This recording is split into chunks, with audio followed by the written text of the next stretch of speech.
Olá, querido amigo, querida amiga, seja muito bem-vindo à sala online. Que prazer sempre te receber aqui neste canal para juntos estudarmos a palavra de Deus. E hoje estamos com um tema muito especial. Como sempre, todos os temas que você tem estudado, com certeza, são especiais porque vêm da palavra de Deus. Vamos então orar nesse momento?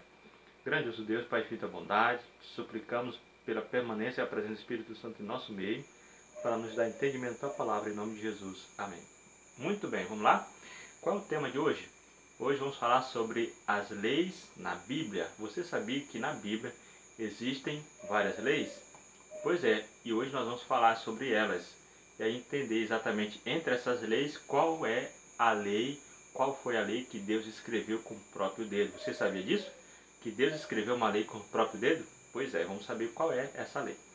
Então, abra sua Bíblia no livro de Êxodo, capítulo 21, e vamos até o capítulo 22. Nesse capítulo 21 ao capítulo 22, lá nós temos a descrição da lei civil.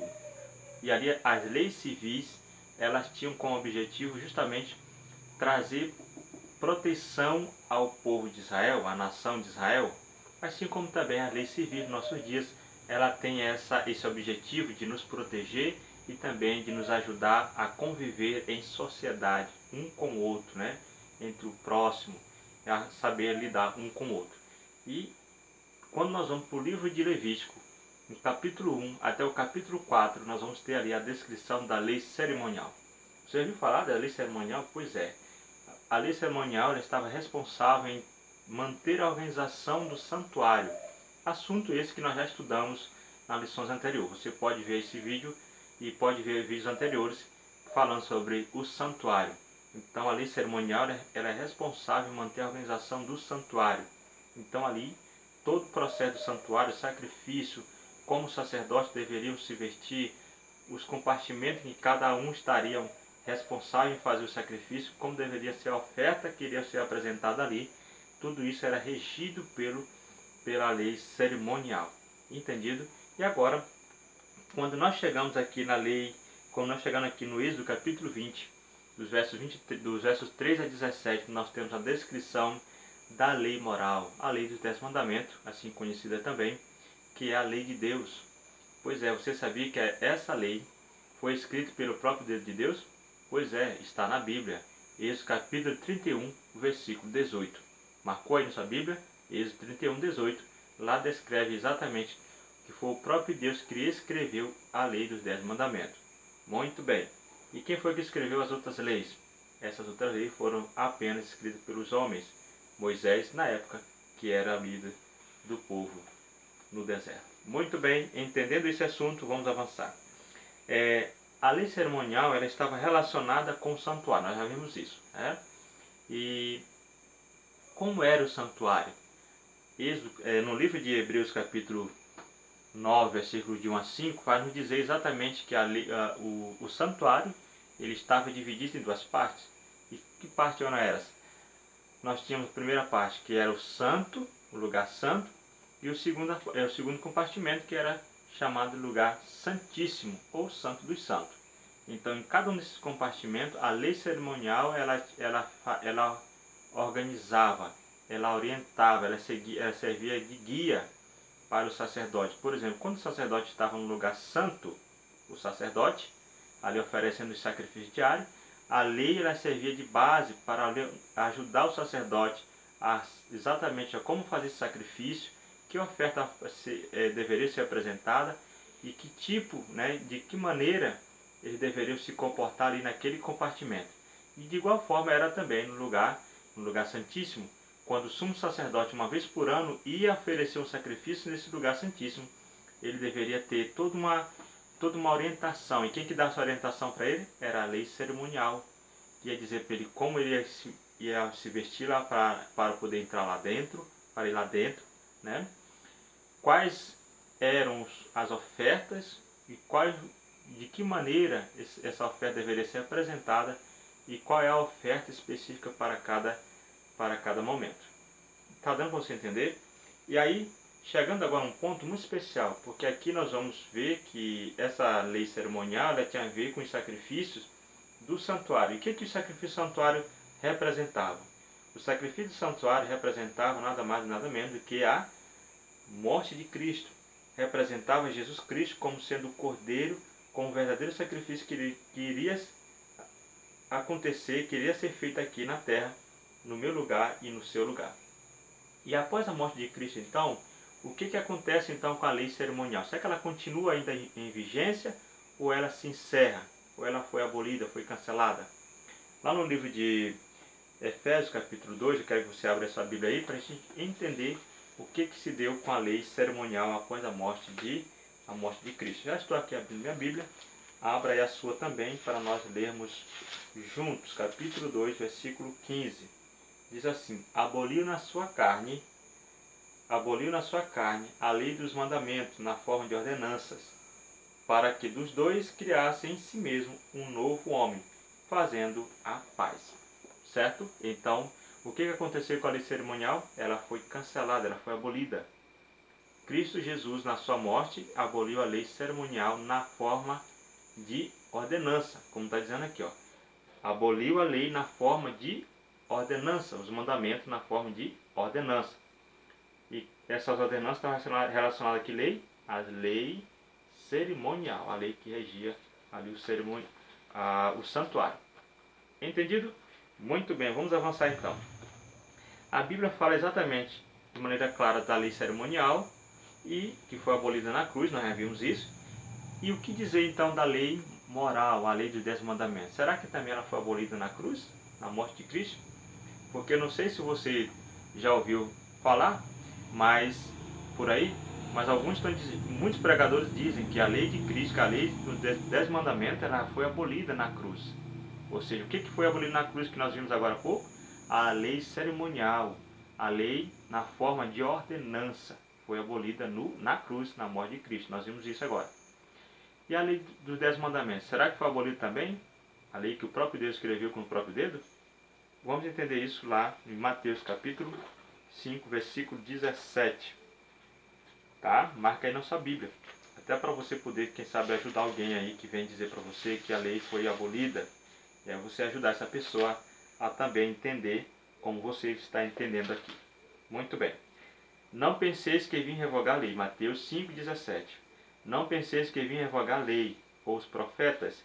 Não vim para revogar, vim para cumprir.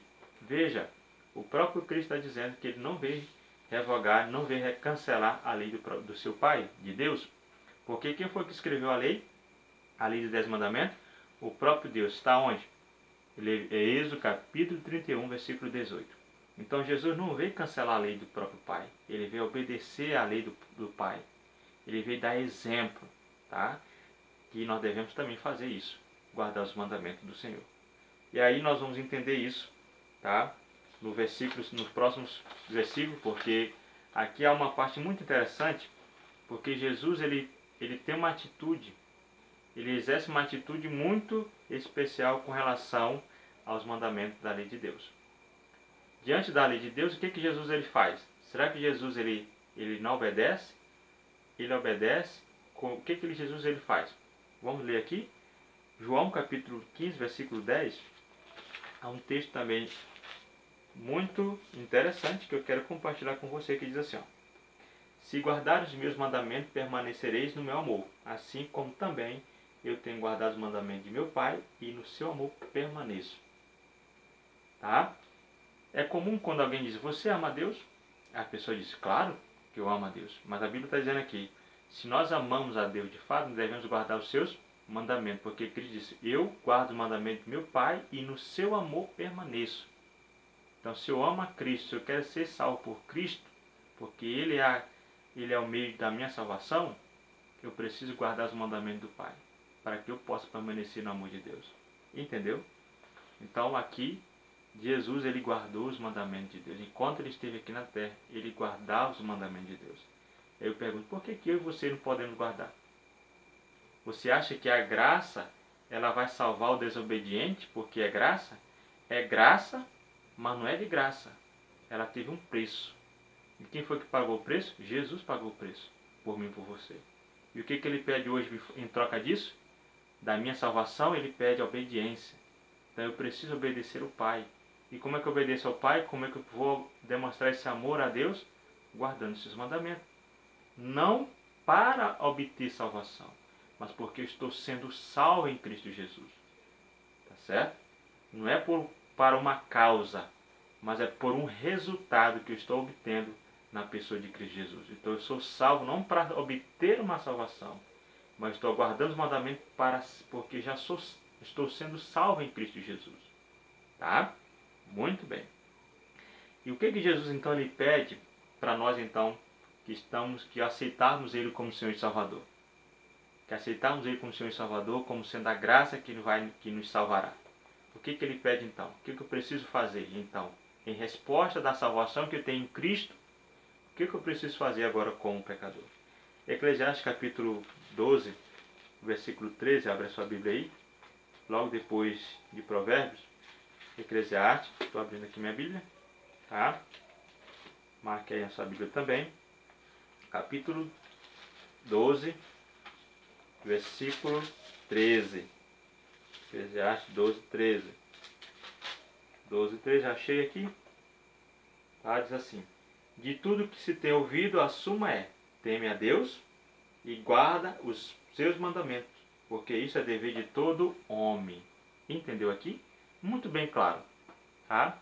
Então, o que Jesus ele pede? Se eu quero aceitar Jesus como meu Salvador e Senhor, eu preciso que guardar os seus mandamentos, porque isso ele diz, é um dever meu e seu, é de todos. É isso que a Bíblia diz. Tá?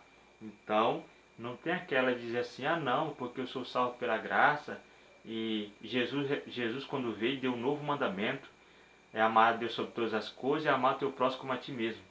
Você sabe o que quer dizer isso? Jesus não mudou a lei. Jesus apenas fez um resumo da lei de Deus. Quando Jesus está dizendo que amar a Deus sobre todas as coisas, Jesus está se referindo exatamente aos 4 primeiros mandamentos da lei de Deus, que fala que devemos amar a Deus, que é não ter outro Deus diante de mim, não faça para ti mais escultura, né? Não tomar o nome de Deus em vão, lembre-te do dia de sábado para santificar, né? E aí quando ele diz amarás o teu próximo como a ti mesmo, está se referindo à segunda parte da lei de Deus, que é justamente os 6 últimos mandamentos, que é justamente os mandamentos que tem a ver com o meu relacionamento com o meu próximo. Então deu para você entender? Deus não aboliu a lei, Jesus não aboliu a lei em momento nenhum, a Bíblia não diz isso, e ele mesmo nunca falou isso, tá bom? Então vá, siga o que a palavra de Deus diz, e não o que as pessoas, o que o homem fala. Então, busque na palavra de Deus. E no Salmo capítulo 19, versículo 7, até o versículo 11, fala exatamente dos benefícios que temos, que ganhamos quando nós obedecemos os mandamentos de Deus. Dentre esses benefícios nós temos o que? A alegria, a restauração, né? Nós temos aqui mais o que? O prazer, né, de desfrutar também da eternidade. Então a obediência à lei de Deus, ela não deve ser a causa para sermos salvos, mas ela deve ser o resultado de alguém que está sendo salvo por Jesus Cristo. Espero que isso fique entendido e que você neste momento compreenda que existem várias leis, né, vários tipos de lei na Bíblia, mas somente a lei dos 10 mandamentos, a lei de Deus, ela está hoje em vigência porque ela é eterna, assim como Deus é eterno. Tá? E que Deus te ajude a aceitar, a guardar os mandamentos de Deus. Deus não está chamando perfeitos para guardar os mandamentos dele. Deus está chamando pecadores como eu e você. Porque se eu quero compreender a Deus, se eu quero amar a Deus, eu preciso obedecer a Deus. E uma forma de obedecer a Deus é observando os seus mandamentos. Até o nosso próximo encontro, aqui neste mesmo canal. Curta, compartilhe, se inscreva se você ainda não se inscreveu. E vamos junto para mais propagar essa mensagem de esperança para outras pessoas.